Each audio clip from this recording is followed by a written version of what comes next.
got to see what you see. You are doing a great work in me. I've decided I can't stand still. No, you have given me purpose.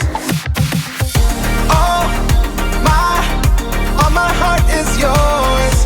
All my life is yours. I will make a move for you, for you. All my heart is yours. All my life is yours. I will make a move for you. Make a move for you. Make a move, make a move. Make a move for you. I will make a move, make a move. Make a move for you. I will.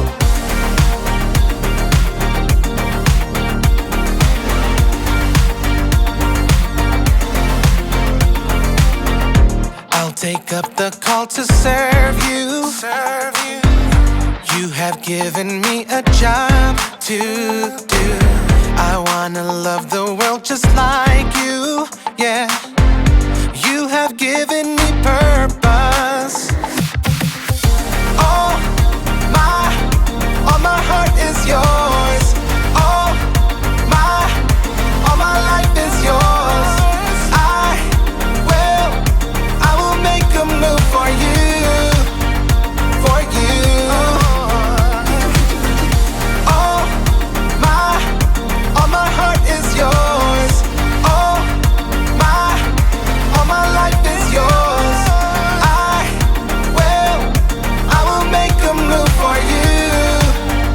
Make a move for you. Make a move, make a move. Make a move for you.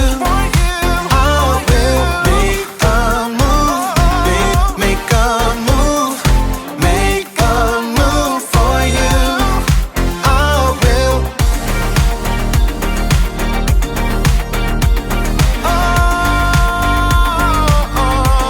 Make a move.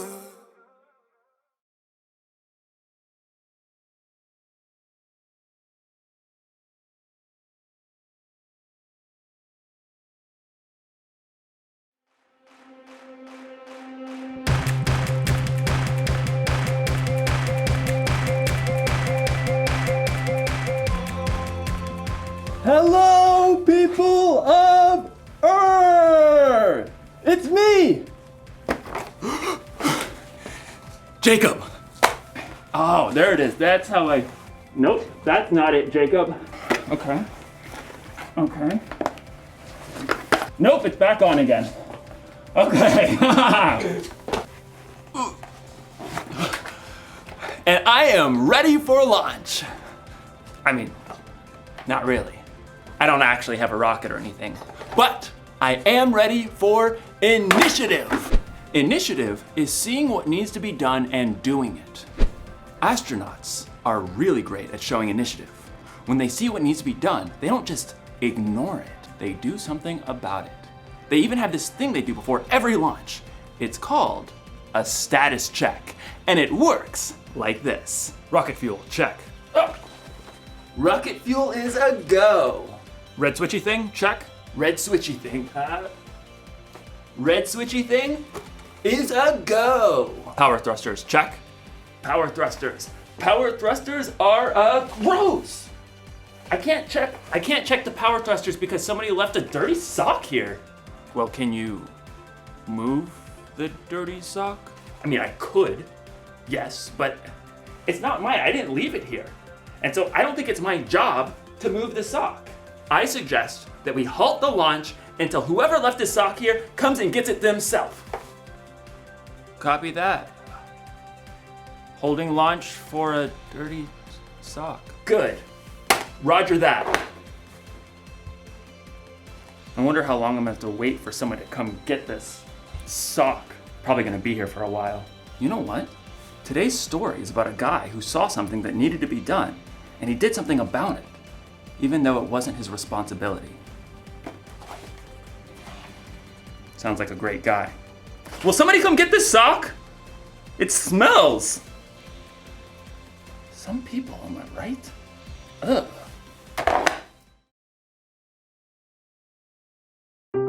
The Bible. It's 66 books of history, stories, letters, and poetry that fit together to form God's one big story. The epic adventure of how He created us and loves us so much that He made a way to rescue us. As we travel through the Bible, from Genesis to Revelation, we discover people who met God and found their lives changed forever. Now, for an amazing story. Inspired by the book of Nehemiah, chapters 1 and 2. Over and over, the Israelites promised to be faithful to God. But over and over again, they turned away from Him. At last, God allowed enemy armies to take His people captive and carry them off to Babylon, nearly 1,000 miles away. After 70 years, God allowed some of His people to return to Jerusalem and rebuild the temple. But back in Babylon, now part of Persia, the rest of the Jews had made lives for themselves. In fact, a Jew named Nehemiah had become quite important. Greetings. I am cupbearer to the king. A cupbearer was like a bodyguard who checked to make sure that no one poisoned the king's food or drink. Nehemiah was likely a trusted advisor.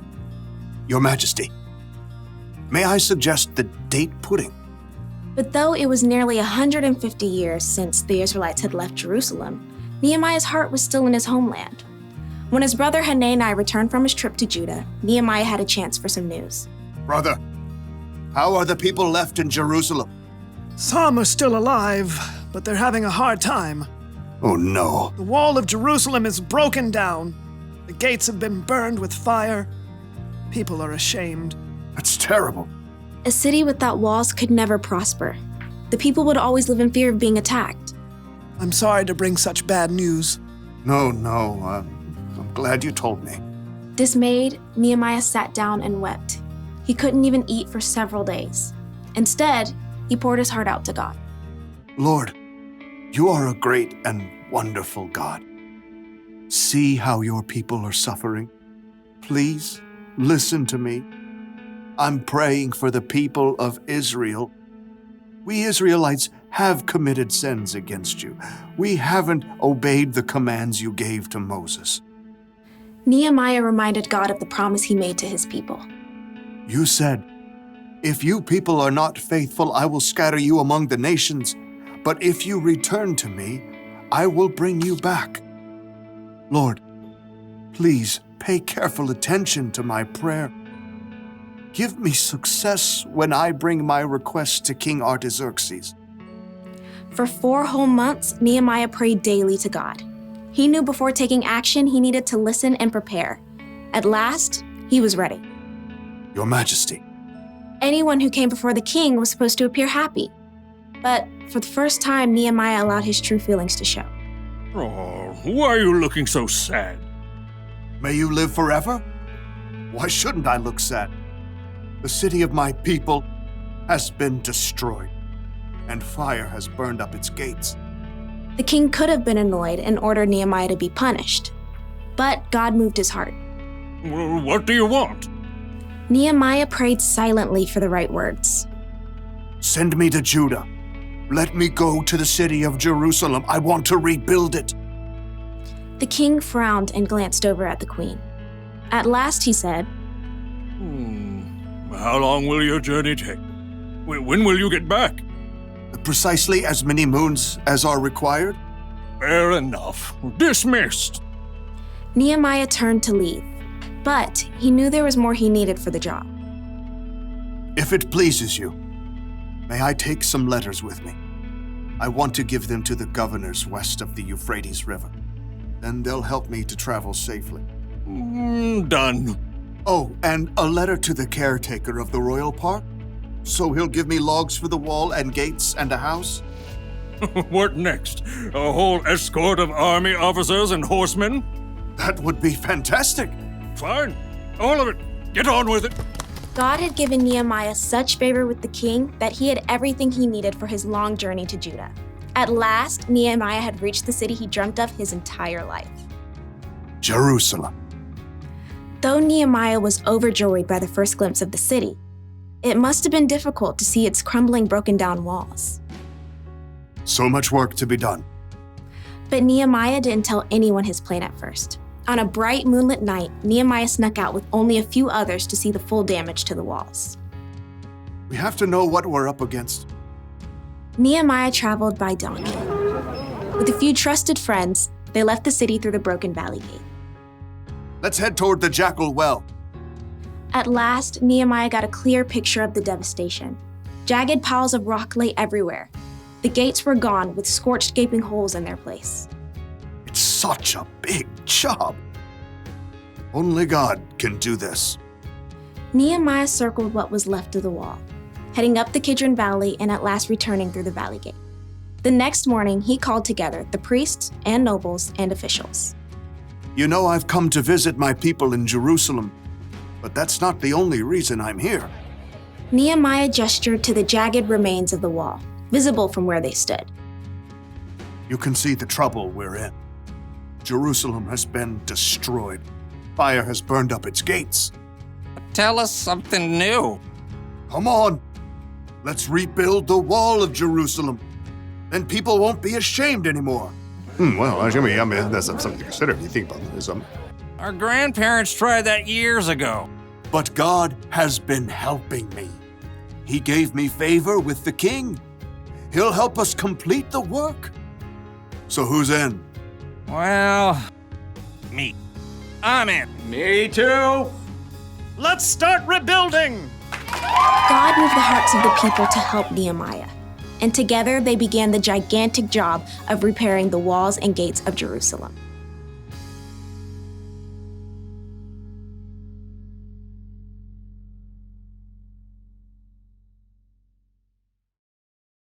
You ever see a piece of trash on the ground and just walk by without picking it up because you didn't put it there? Or maybe someone didn't clean up after themselves when dinner was over? Do you just leave the messy dishes lying around? Do you ignore someone else's dirty sock? A lot of people see what needs to be done, but then don't do it because it's not their job. It's not their responsibility. But showing initiative means getting things done, not waiting for someone else to do it. That's what Nehemiah did when he started rebuilding the wall around Jerusalem. It's what Jesus did too. When he saw a need, he did something about it. He healed people who needed healing. He taught people who needed to learn.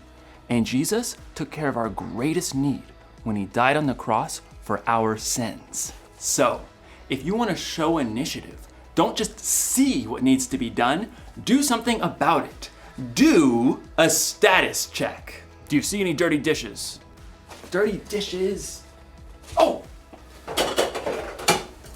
Dirty dishes. Cleared away. Check. Do you see any trash? Water bottle? Recycled. Check. Do you see a dirty sock?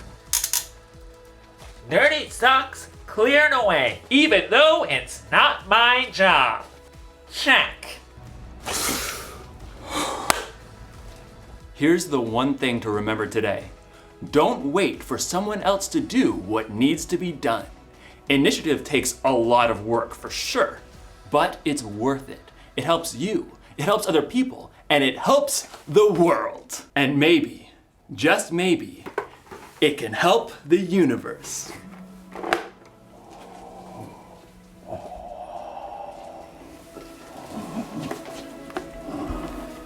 I'll see you next time.